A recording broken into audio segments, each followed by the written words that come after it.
learn to love the game.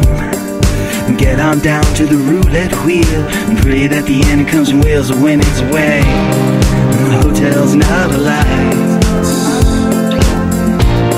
and the mystery's not the why.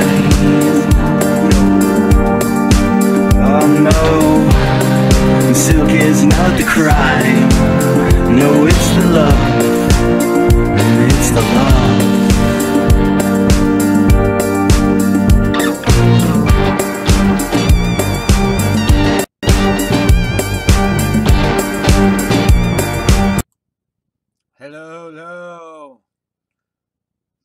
Hello. Welcome to our live stream. This Sunday, the 13th. And we got a lot of things to cover today. Lots and lots of things to cover today. Over here, there's a new emblem. That is a business we started. We'll get talking about that. We're going to talk about some bass, some brook trout things, and we got some questions to answer. So welcome everybody. We got one person in on our live stream, so that's cool. Hello to whoever we have on our live stream. Say hi, introduce yourself, and ask questions if you have any. Most of today is going to be about a lot about bass. We had Ronald, I think it's no, Ronald Runrick, I think is how you say his name. I'm hoping that's how you say his name. We had him ask a bunch of questions, and we'll get to Brian Cluster's question. So here we go.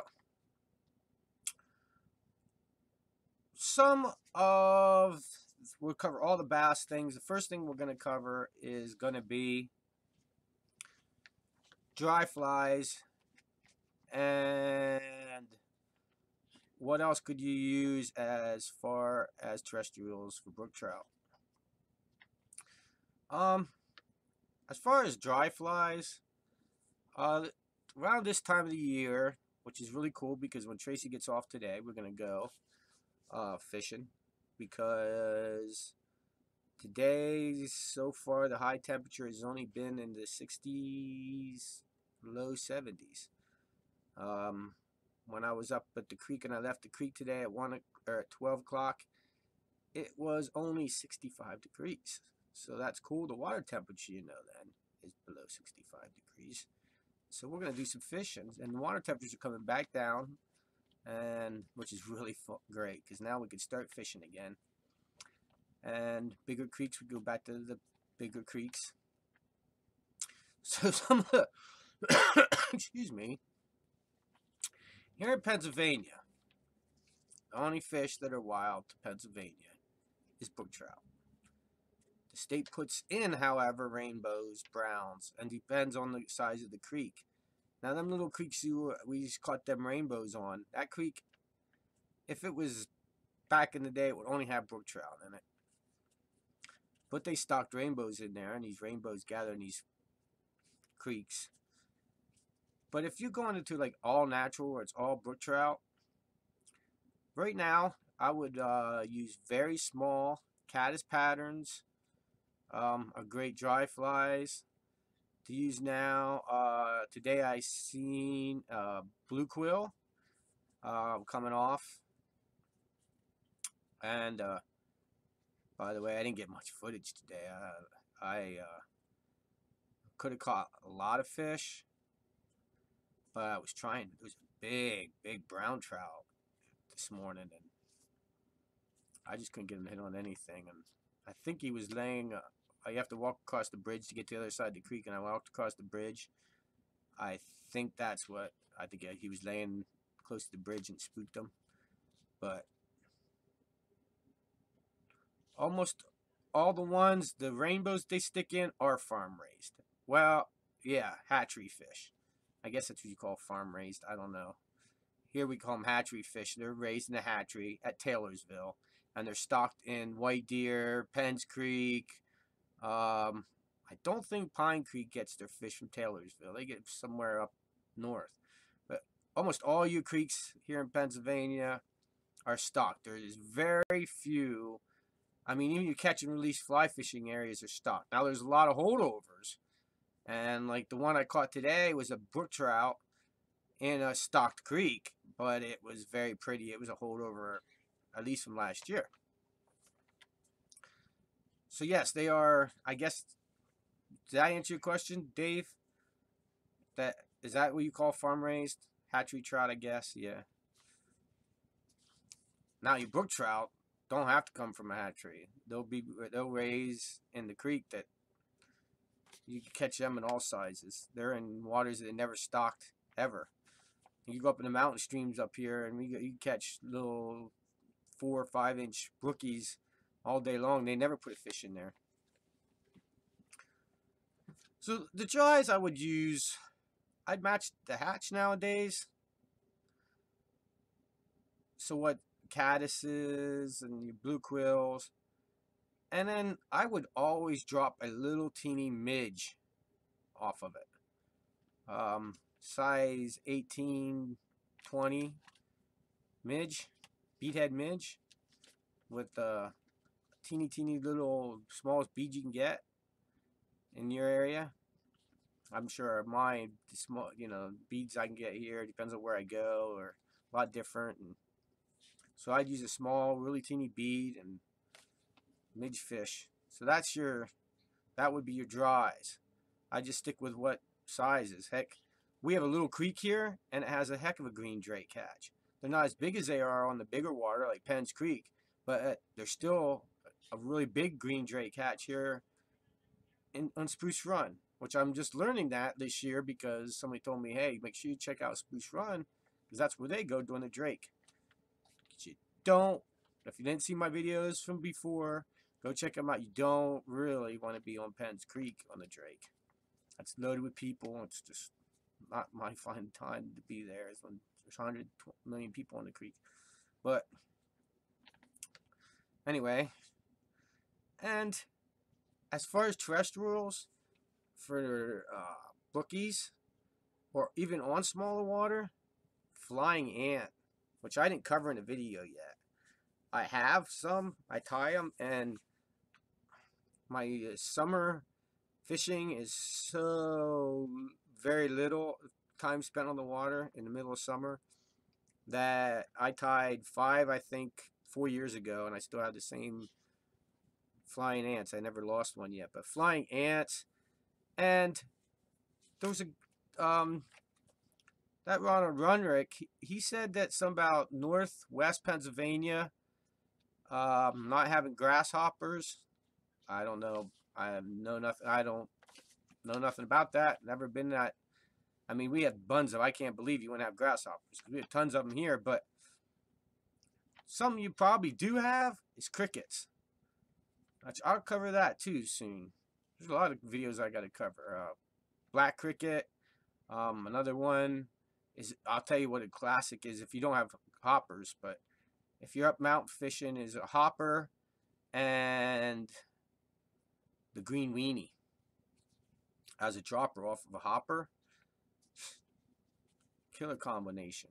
I think the green weenie represents an inchworm. That'd be my guess, but they work. And they work or they won't. You'll either be changing it out or you'll have a great day with the green weenies. There's hardly ever a day where they kind of work. They either usually work or they don't work. And like I said, this is all for Pennsylvania. We don't have a hexagenia. I'm sure some of you people that will watch this later are from this state. We don't have a hexagenia.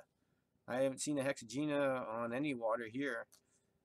But we do have a very, very big white fly, which I'll get back to that. Anyway, and yeah, if you're gonna brook trout fish, use the smaller flies, and yes, use the smaller nymphs. If you're gonna fish for the smaller brookies, would be my recommendation. Okay, and now We are going to get to... Oh, Brian Clusters asked me, what makes a attractor an attractor? All right, so in classifications, you have streamers that represent minnows or sculpin or all. That's a minnow pattern. Then you have nymph patterns, which would be your nymph state of your adult mayflies. So you would have, let's go with a March brown. You have a March brown nymph. You have then you'd have emerger patterns. That would be a pattern. So that would be when it's hatching into the male. You have that pattern. Then you have the male, or the first stage of the male, and these would all be dry flies. Then you'd have the spinner, and that'd all be dry flies. Okay, then you have terrestrials, which would be grasshoppers, mosquitoes, ladybugs, ants, anything that's not born in the water but can accidentally fall in the water. Now, a attractor pattern isn't any of the above, doesn't represent anything. That's what makes it an attractor. It's not a terrestrial because it don't look like a grasshopper.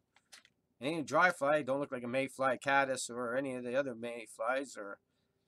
So it's a attractor pattern. What that makes them work is it feeds into the trout's instinct just to hit something, to be opportunistic. They see the opportunity to eat. It's a big fly, kind of looks wild, and they eat it.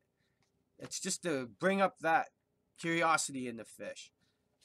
And a lot of attractor patterns kind of look like the one I use a lot is the royal wolf. It looks a lot like a bee. You know, it kind of looks like a bee. It kind of looks like another insect.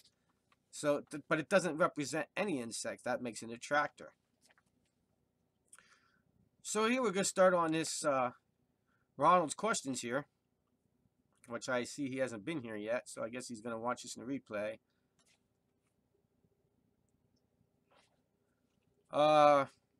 Guy asked me, do you have large trico hatches? That I'm not sure on. I don't know. I can look in on that. And I think all our tricos are small trico hatches. There's not really big. I mean, is it large? Is it mean lots of them on the water? Or is the size large? Because I think most of our tricos are small, and I think they're sporadic hatches. So, and this first question is, what conditions do you use Joe's hopper? Since it depends. Okay, let's say I'm in a big creek, and I am... Oh, you say lots on the water. I don't think we have a very big trico. I don't think. Don't quote me on this, but I think ours is really sporadic. I think it's very sporadic, so that's just my opinion. I don't fish many tricos, so. Okay. Under what conditions you use Joe's hopper? Now, if big water, let's say I'm fishing big water, spot fishing smallmouth.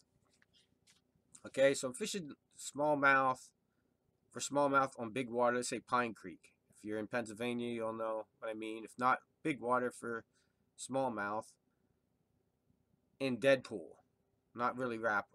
I mean, you could do it in rapids too, but I really like doing this with really long leaders, Joe's hopper, and a steel pool, sight fishing for smallmouth. As you cast that Joe's hopper out, and when it hits, you'll see the fish slowly work their way towards the fly. every once in a while, twitch that thing. Because you'll know, if you ever seen, I've actually seen a grasshopper hit the water. They hit the water and it kind of look like a ball mess, and they're kind of moving around, twitching, trying to get back off the water. And that's what drives them smallmouth to hit them, even trout to hit them, is that little twitch. So if you're in fast water, I twitch it up more often, maybe every foot, 2 feet, as it's drifting down. Or in still water, just every once in a while, twitch it. Or sometimes maybe you just have to throw it out there and let it drift as the smallmouth come up and take it. And that's on your situations and how to fish Joe's hopper. Now, if I'm fishing for trout, under what conditions? Almost any condition. I love the hopper pattern as a dropper. So if I'm fishing, let's say any nymph, because of how I make the hopper, a lot of deer hair and everything, it'll float almost any nymph, as good as any strike indicator I have. So I'll use that as a dropper. And if I see a fish, like this time of year, it's usually pretty clear water. So if I see a fish coming up to look at the hopper, I might twitch it a little bit, or just let it dead drift and they'll come up and take it, thinking it's a grasshopper. So almost under any conditions, I use Joe's hopper during this time of the season, unless there's a mayfly hatch. Don't underestimate, if you see a mayfly hatch hanging a little nymph off that dry fly anyway, still, if they come up and see that nymph or that dry fly and refuse it, sometimes they'll take the nymph. So even though you're dry fly fishing, it's always cool to have a dropper off there so they could take it.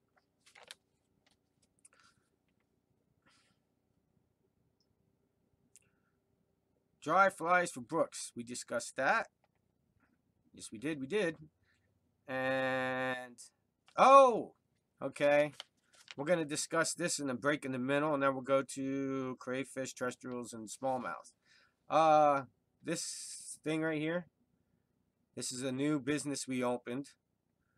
What we're going to do is we're going to come, if you come to Pennsylvania, and we're going to work out a money for miles thing. Anything over maybe 100 miles, we'll charge 25 cents a mile or whatever. So we could still go anywhere. It just will cost more money for our services. But we come out and we're going to record you, your day on the water, your day in the tree for hunting, and your day on the cliff for, if we can, film you. Skydiving.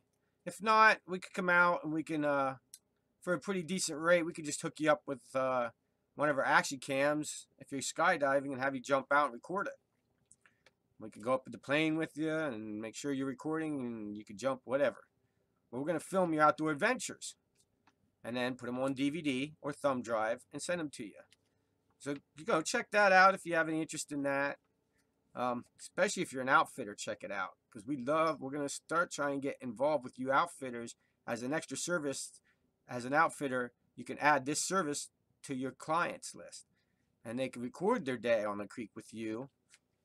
And then have it forever. Okay, so that's enough for that plug. But that's Venture Recordings. That's our new business. So I wanted to make sure we tell that's going to be sponsored. Our only sponsor we got so far of our videos. We're working on other sponsors for ads. But for now, that's our only sponsor since it's us. All right. Smallmouth dries. Now, depends on what time of year. One of the biggest thing here in Pennsylvania is when the water starts to get a little too warm most times, is the beginning of summer. The water temperatures start going up and up and up. So now you want to fish for smallmouth. One of the biggest is the white fly. Big, big dry flies. And that, when that water gets too warm, but yet the mayflies are hatching, and you got huge green drakes returning to the water and dying. Bass, love them. They gorge themselves on these big mayflies and these duns and spinners, and they just love them. So any huge mayfly you have for dries for smallmouth, Ronald, will work real well. As far as what as crayfish. You said crab patterns. Hoping, Ronald, you're talking about crayfish. Because as far as a crab, like that's sea fishing crab, I have never went to the sea. I'm going to, hopefully, go sea fishing one of these days, but I haven't never done it. Sounds like a lot of fun. The only thing is upgrading all your reels to salt water and all that, and your lines to salt water. But we'll do it one of these days, one of these years. That'd be a good idea. 50th birthday party coming up. Is go out on the ocean for fish. Terrestrials go is I think we discussed this already. The same thing goes. Grasshoppers, and don't forget damselflies for smallmouthers. Dries go, and as far as nymphs go, and nothing could beat. Nothing in the world can beat. Dave, visit me in Huntington Beach. Heck yeah, man. That would be a blast. And see, Dave, thanks a lot. You talk about that because this is a great thing about running a YouTube channel is you get to meet so many people, and you get opportunities when you never would have anywhere else. This channel has made me opportunities going fishing, and get involved with people that are outfitters and talk to them I never would have had before I started the channel. And it's all your guys' support that has given us or let us keep going on and on and on and on with the channel. And that's really awesome, man. Thank you, Dave. I really like that, man, because I might have to take you up on that offer one of these days. Just come down there to the beach and heck yeah. I mean, I'm not so sure I'll be great at it because I never did it, but that would be awesome. And the only way that would happen is through sponsors, and I'd have to quit this bull honky back-breaking work I do every day as a construction worker, which we're having a very bad summer. As we have a GoFundMe to help us out of this, but man, bad summer. Anyway, you don't want to hear about that. Crayfish and streamers are awesome for smallmouth. And you want another one that you guys aren't going to believe. And this, man, don't underestimate this for big, huge browns. We're going to start doing it ourselves. I might even take that out today. Is throwing one of these, you have to throw it on a weight 8, is a mouse pattern. My cousin, I have a cousin who has his own business selling flies. And he told me one time he cut open a trout, because he keeps them once in a while. And he caught this big fish. And what he found in the belly of it was mice and crayfish. Mice and crayfish. A huge brown.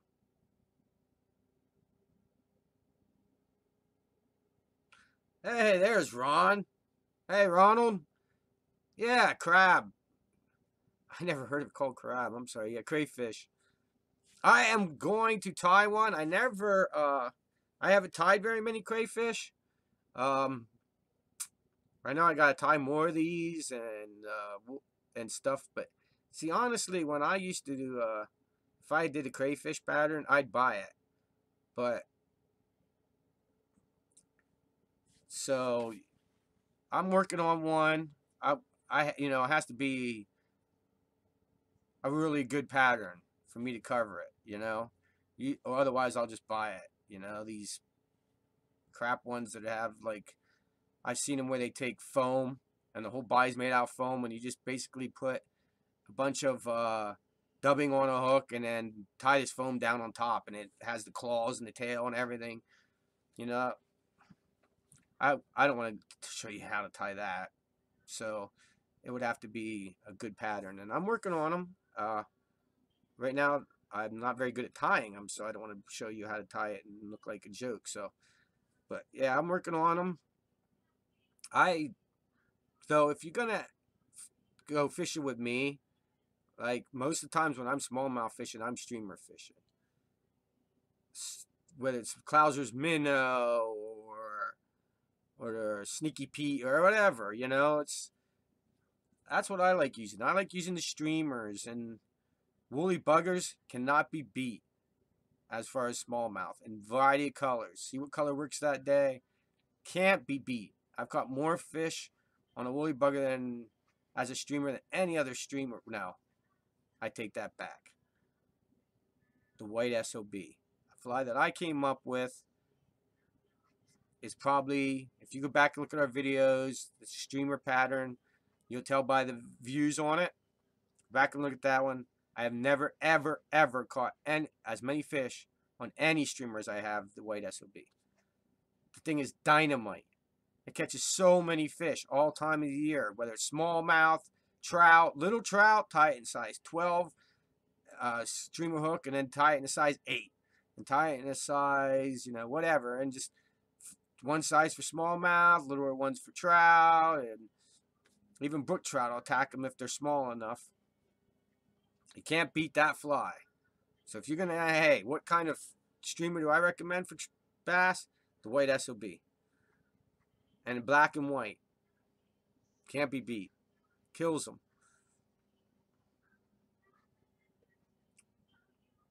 You tied a couple. Dave says, I've tied a couple crawfish and mice. Yes, and mice are like amazing at night. I go across the top of the water. So what I'm going to do is because they're such a big pattern that you have to step up your weight on your rod, your line weight, because good luck trying to cast one on the weight 4. It ain't going to happen. I mean, unless you're using a really teeny mice, which I don't know if they'd even take it as a mice then. But if you're going to use the mice that we have, and we're actually using a smaller one, it's not a really big mouse.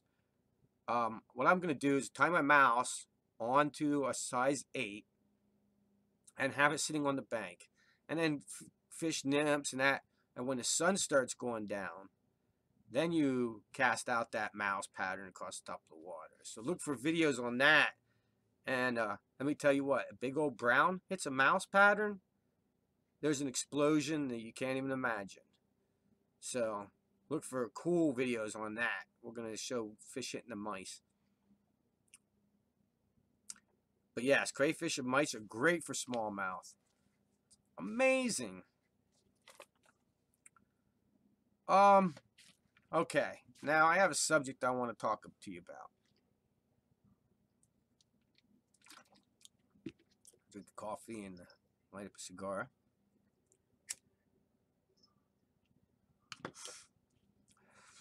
Okay. You are now at your house and you want to come fish with me. Now, by the way, if you're coming to Pennsylvania and you want to fish with me, our address, not physical address, our post office box is in the thing. Our email address is in the thing. Send me an email. Send me a letter. Tell me when you come to PA, and we'll hang out, man. Right now, the water temperature is going back down, dude. It's like amazing. The water temperatures went. Phew. That's why we're going tonight. High temperatures here is 70 degrees today. This morning, it wasn't even 65 degrees out all morning. Water temperature's coming back down. Morning's going to be great fishing here. You coming to PA? Heck, we'll go out fishing with you. It'll give me practice on my outfitting skills. So yeah, let me know. I'll send you a thing. You can buy 1 day or 2 day Pennsylvania non-resident license, and heck, we'll go fishing. But anyway, so you're coming to PA. Okay? And you're going to Penns Creek. And you're like, okay, I'm confused here. I don't know what to do. I'm from 2 states over. I'm from or whatever. I'm from, let's say, North Carolina, and I'm coming up to PA, and I'm going to fish Penns Creek. How do I know what's going on? Aha. For you people that are just getting started into fly fishing, or have been a fly fisherman for a while and don't know this, the web, when I started tying, you looked at books to learn how to tie. You didn't have this resources of the internet like you do now. I couldn't come to me and learn how to tie. But also what's on the internet is all your things. Now I'm going to bring up something here. You won't be able to see my face, but you will be able to see a chart. And I think you'll still be able to hear me. I hope you'll still be able to hear me. So here's the hatch chart for today.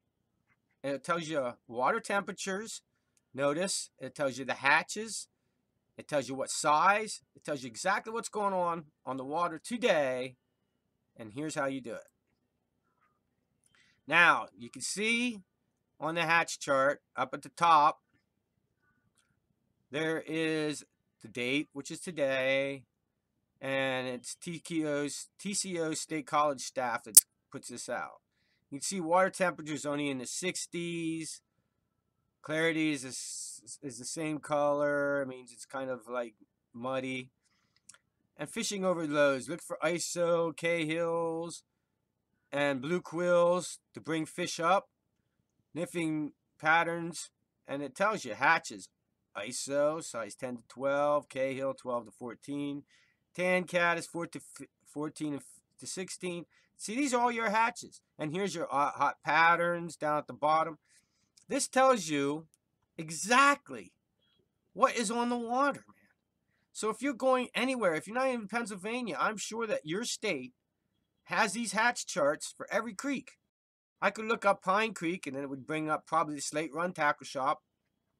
Now, if you go to Pine Creek, or if you go to TCO, probably, I'm imagine, if you go to Penns Creek Angler or any of these shops, right, they have a chalkboard that tells you exactly what's coming off, so you know what to bring, or call them. Probably Wednesday this week, we might be going up to Pine. Now, before I go up there, I'll call them and ask what water temperature's like, if, you know, what's going on, make sure everything's kosher, water temperatures are low enough. So that there, you can check in on exactly what's going on the water. So you don't guess when you get to the water, you're like, I don't know what I should have. You can look at that days, and most of it won't change overnight. I mean, so you know what to tie for your future trip and where you're going. Like, I know that's the first thing I would do if I was heading. We had a guy say about going down to the beach and fishing with him. I'd look up the beach, or I'd try and figure out what patterns are hot, and I'd tie some up. I might spend 3 hours on a crab pattern because I never tied one before, but I'd get it. You know, be patient, you know, especially if you learn the tying and you're like, tie a nymph. And let me tell you something. Let me tell you this, for you new tires, I got a message for you. I don't care what.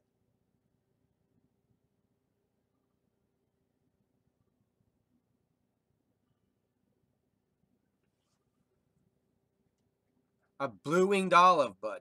Sorry, Dave. I just got that comment.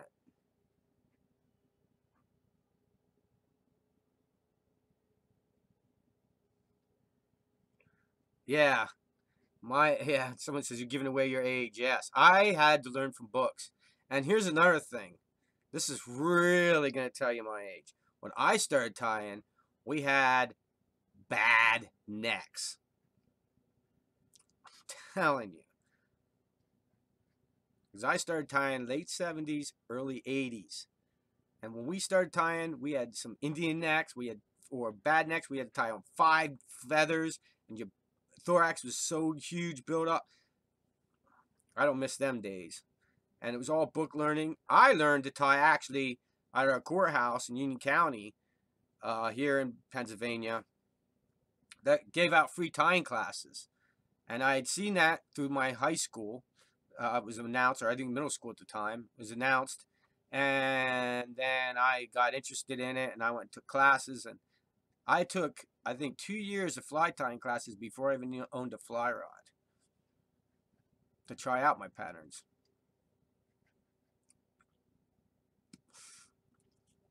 Yeah, so that's blue-winged olive. And they return, which is really cool. A blue-winged olive returns a lot. Now, the hatches aren't, a blue-winged olive is one of them hatches that's, there's so many other patterns they could be rising on.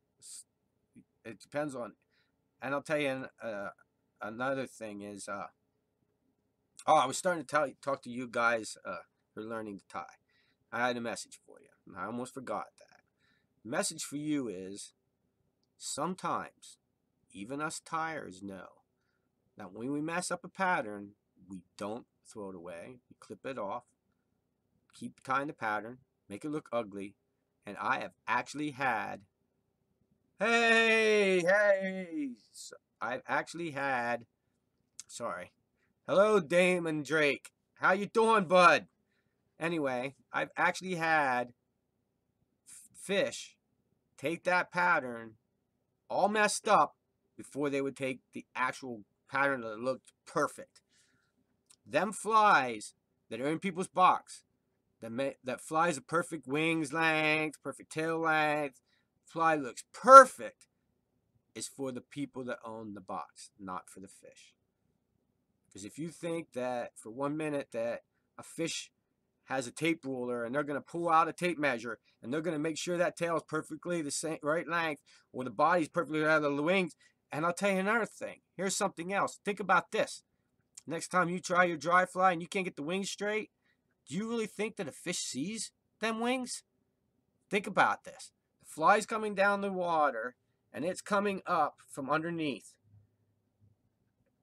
All that hackle that you put underneath the fly really doesn't let the fish see the wings.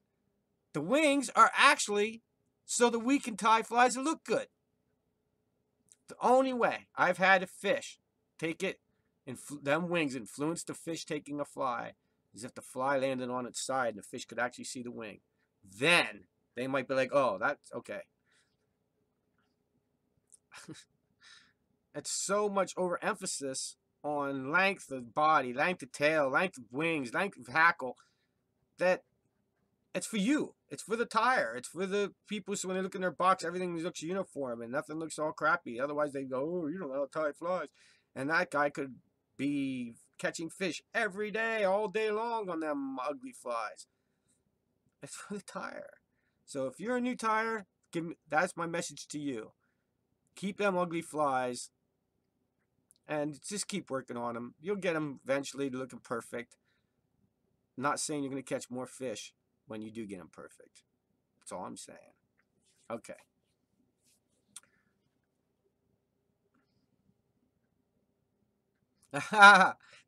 Jake says he calls them cripples. I like that, Damon Drake.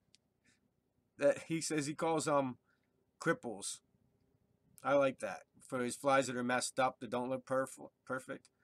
Hey, man, there's billions of stillborns that look like a mess floating down the creek. Your mess fly could end up looking like a stillborn, and they could end up hitting that and not taking the perfect pattern. It happens.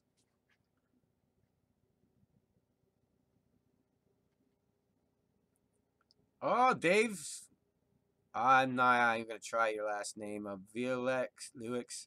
I'm not sure, buddy. I'm sorry. I really am. But anyway, he ties wingless flies. Because really, man, I'm honest with you when I tell you. I mean, there has actually been people that's commented on my videos saying, it's funny too. What makes me really laugh, as I said, you don't know how to tie, that fly looks like bad, which they always seem to comment on the videos that end up.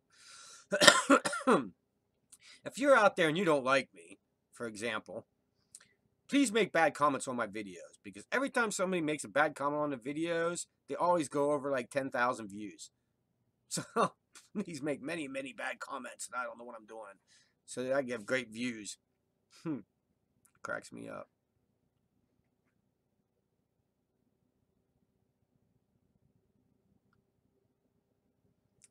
Yes, I love that. Damon Drake says, and this is a slight comment because I love this. Most don't understand that fish are predators. Predators prey on the weak, the easy, and the messed up. So whatever you have in your box, throw at them. That's a perfect comment. Thank you much, DD. They will eat stillborns. Some fish will just feed on them flies that are stuck in the shuck or can't get away.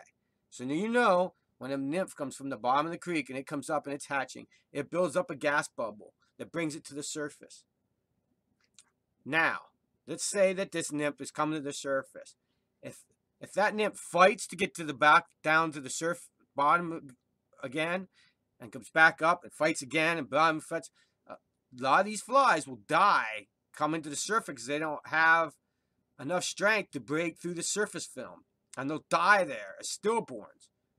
And some fish will feed on these because now you're thinking, if this fly is coming down, it's hatching, and it's coming down the creek, and it's hatching and flies off, they only have a very little time to eat that fly before it gets scampers off.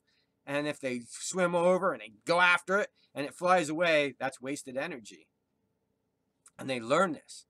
So some fish will feed on the ones that are stuck in the surface film. The ones that can't break through that surface film, they'll just purposely feed on them weak flies that can't get through the surface film, or the stillborns, or the ones that are stuck in their shucks. All this. So a messed up fly might represent this one that's stuck in the surface film and work better than the perfect one that your neighbor has.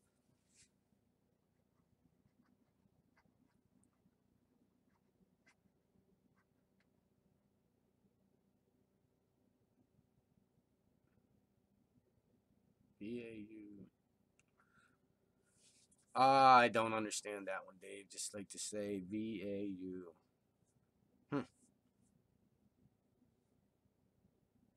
Thank you. That's interesting. RFR1745.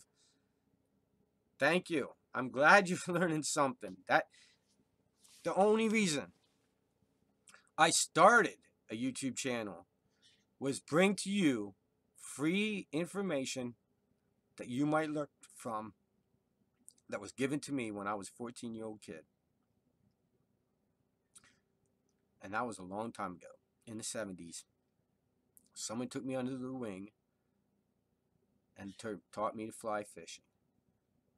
Now, I didn't have family members that fly fish. My dad is the best worm drowner in the world. Good luck trying to fish against that man with the worm. He is amazing. I have never seen one person catch so many fish on a worm.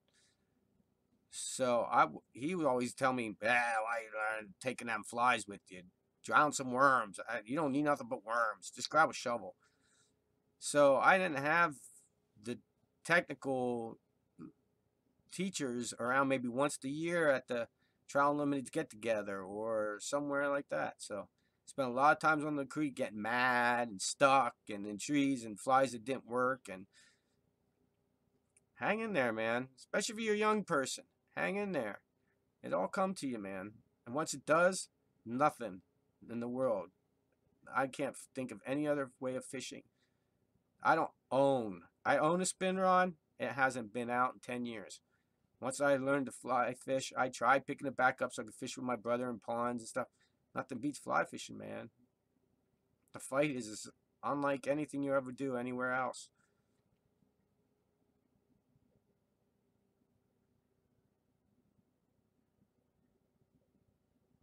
Yeah. See, that's the only person I had was the fly tying classes. And like I said, maybe once a year, if I could get a ride or dad decide he'd take me. Of all the years I learned to tie, probably, I don't know how many years I was at that class. I only went to a couple seminars. All the everything else is what I read out of magazines or you know, wherever I could. Never ever hired a guide either. And that's something, if you're learning to fly fish, I would do, is hire a guide. I mean, I never did that, you know. Never had lots of extra money to throw a guide, so I always taught myself, and it's fun. Even learning is fun.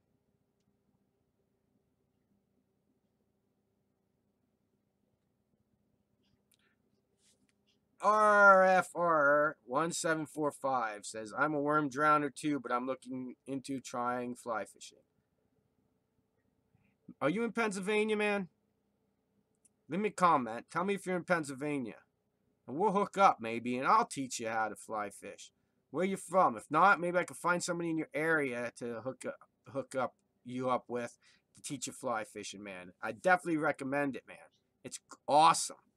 It's so much more involved in learning the water and the fish habits, and you'll learn so much more digging deeper into the fish habits and hatchings, and make sure you click the little fishy, you know, down there, and subscribe to our channel and keep watching our videos.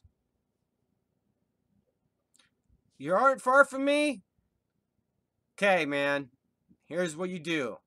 RFR 1745. There is an address on our channel, an email address, or a post office box, or an email address. Send me an email, and we'll hook up, man. I'll teach you out. We'll learn. We'll get you fly fishing. All right? Get a hold of us, man.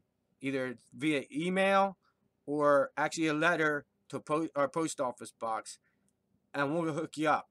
All right? Get a hold of us, man.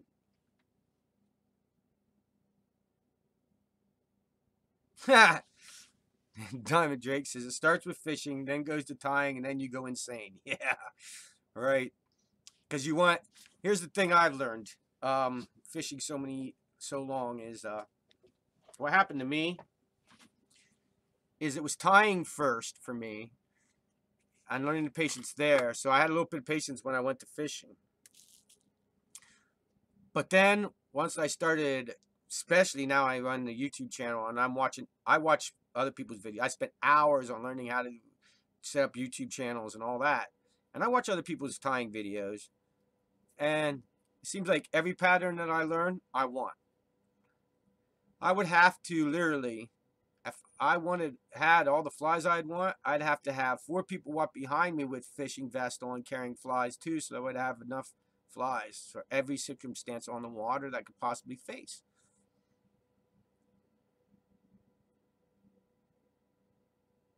On Youth Day.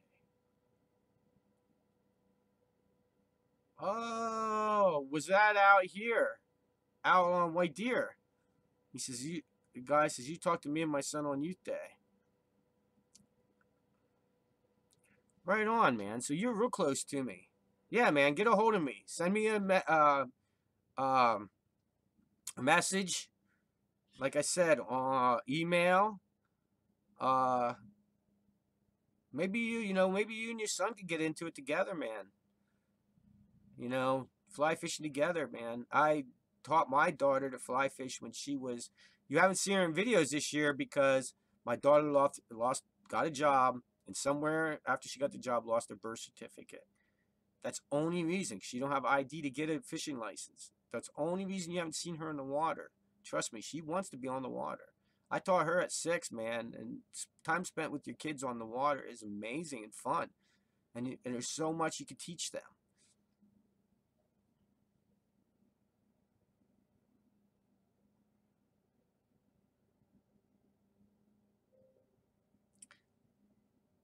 Diamond Drake says a guy, to RF1745, if you need your son to get together with Donald, let me know and I will donate some flies to Donald to give you and your son to get you going. Okay. I want to tell you something. We are getting involved with, I'm not going to tell you too much about it yet, but we're getting involved with Drake, sorry. We'll get involved with him in upcoming events. And we will keep you posted as they work out, but it's going to be really cool. Make sure you stay tuned on our channel to watch out for events we get involved in and stuff like that. It's going to be a really cool time. We're going to get involved with things. You're going to love it. We're going to video record for people. Stay tuned to the channel. It's going. It's going to be going. Next year is going to be a busy year. It's going to be going places. It's going to be really cool to see all this stuff work out. Not to mention, our book is coming out on the 15th of November.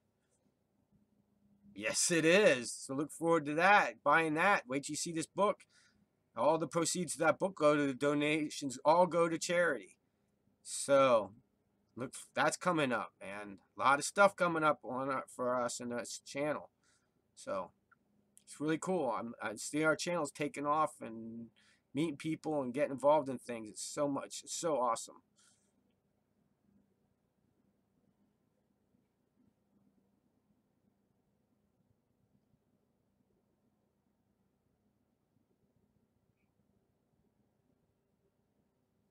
And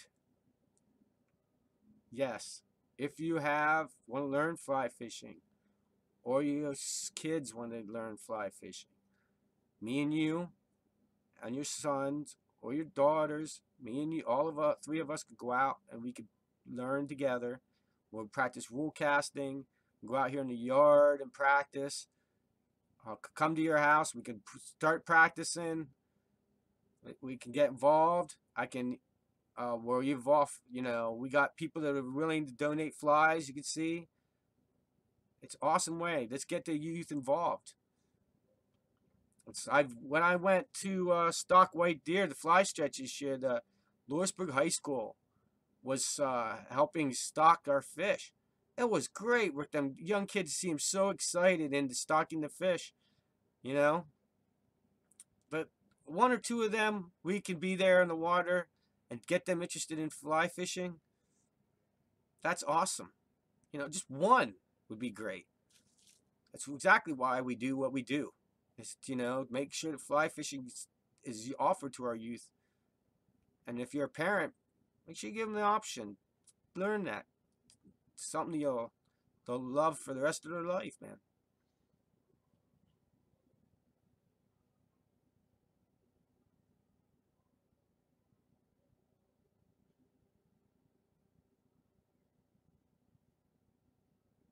Yes. Yes, Damon Drake says he's a computer programmer, and us and kids spend way too much electronic time. I agree. Get them away from that Xbox. Take them fishing. Just get them outside, you know, hunting, fishing. You know, we can't lose interest in our waters and stuff like that. What do you think our waters become if there's nobody interested in fishing anymore? You know, if we all become computer, which probably is what some of the world wants, is to be complete idiots on a computer all day. But go out, go fishing, you know. Don't spend all day in front of a computer, even though that you're watching me in front of a computer right now. Don't get up, jump, and leave my live stream. I mean, that would just kind of not be all right, cool. But yeah, finish watching my live stream. After you're done, pick up your rod and go out. Especially if you're around us. Water temperatures are great, man. Beautiful day in Pennsylvania. Go fishing.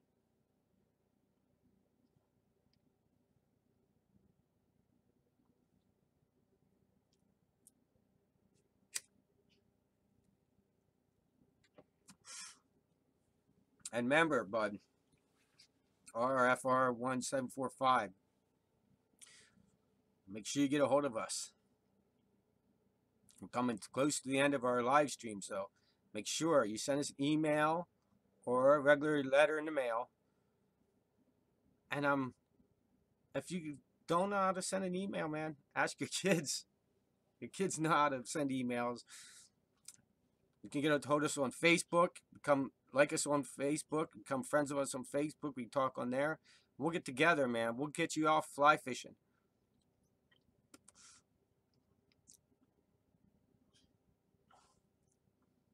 It's great when you see the fish. a kid catch a fish for the first time, I will never forget my daughter's first time she ever caught a fish. Now, I was on a regular rod, and it was a sunfish. But she dropped the rod and was jumping up and down. Ah, Daddy, I caught a fish. It was so that she's a freaking rod starting to go across the ground as this little sunfish is pulling her rod into the water. And she's jumping up and down, and I couldn't stop laughing. I'll never forget that as long as I live. So, you take your kids fishing, and there'll be moments you will never forget. And if you're really interested, check out our rates on adventure recordings, and we'll come and record that day. It's really, really cheap. I guarantee you, for us to record will be half the price you probably pay for that outfitter. Trust me, you hire us to record, we will give a little of our information if you want it.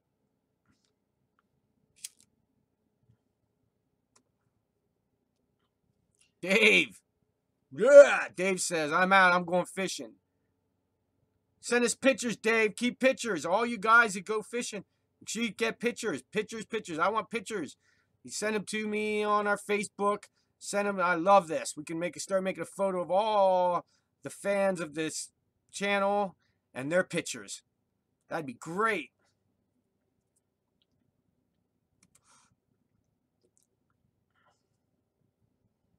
Yeah, we only have 3 minutes left on this live stream, Dave.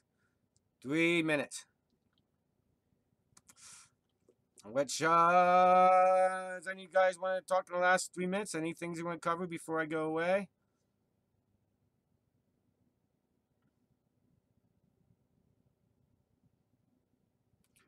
Right on, Dave. Black Hills of South Dakota. That's, I see.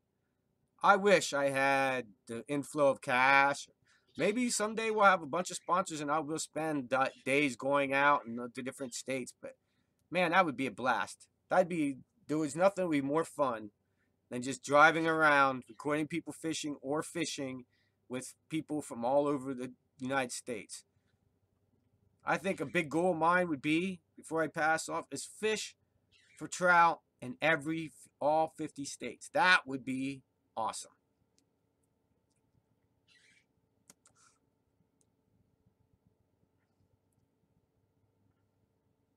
White deer, I was there this morning. Now, our opinion is, we don't know. We have a hard time deciding between white deer and Penns Creek today. Because I'm pretty sure that Penns Creek water is even in cold. But man, hey, did you see that RFR 174? Did you see the golden rainbow I caught out here of white deer? It was just like, let me see, beginning of the week or something, I posted a video. White deer, all the way up to the fly stretch, there's fish everywhere. Spruce Run, you find them little pools around here, bud. There's fish in Spruce Run, white deer. There's still fish out back here where I ran into you, right behind our studio here. A lot of fish in white deer yet. And yes, the water's cold, we release them. You wouldn't have to keep them if you went fishing today.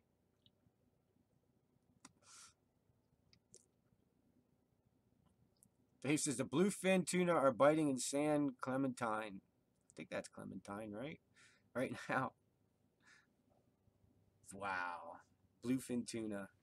I can't imagine fighting a big bluefin tuna on a fly rod. I couldn't even imagine what that would be like. I mean, here we have muskies and big fish like that.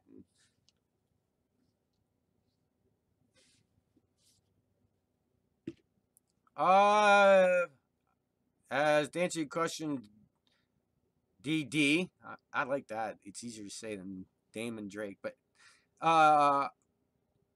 yes, I do later today. But after probably, I don't know, 4 or 5, we're heading out to the creek, me and Trace, to hopefully get you some videos for you guys.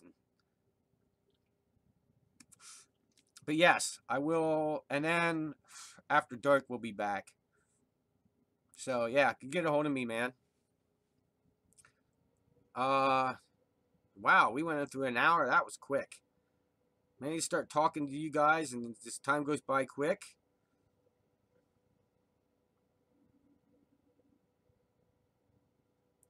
And yes,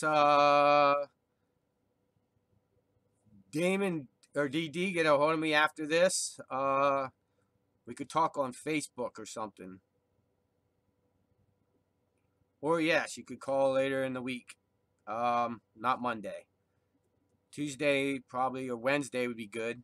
Wednesday, me and Tracy would probably go fishing again.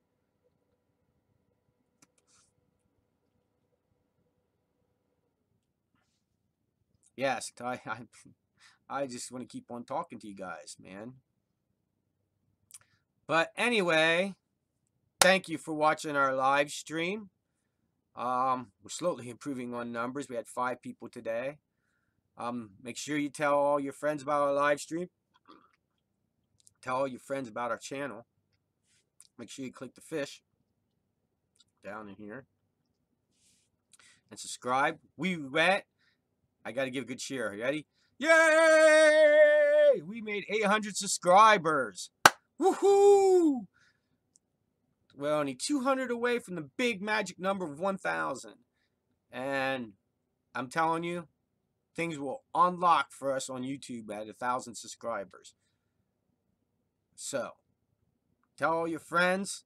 Make sure, if you're watching this anywhere besides YouTube, that you're still subscribed.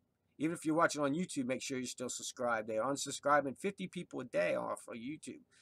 And the reason they do that is because if you don't make comments or likes or anything on our video, they think you're a robot and they unsubscribe you. So make sure you're still subscribed.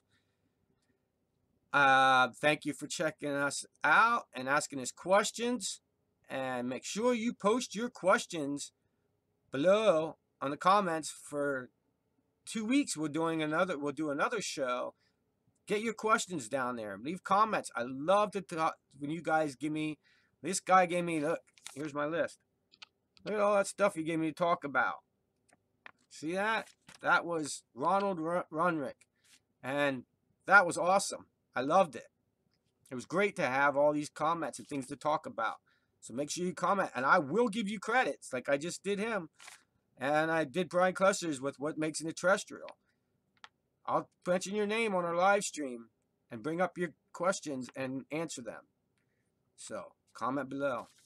And if you had any time, you love it, give it a thumbs up. You guys all have a great day. Thank you for watching our live streams. You guys rock. And thank you for keeping us alive. Keep your lines wet, out of the trees, and only give them fish a sore lip.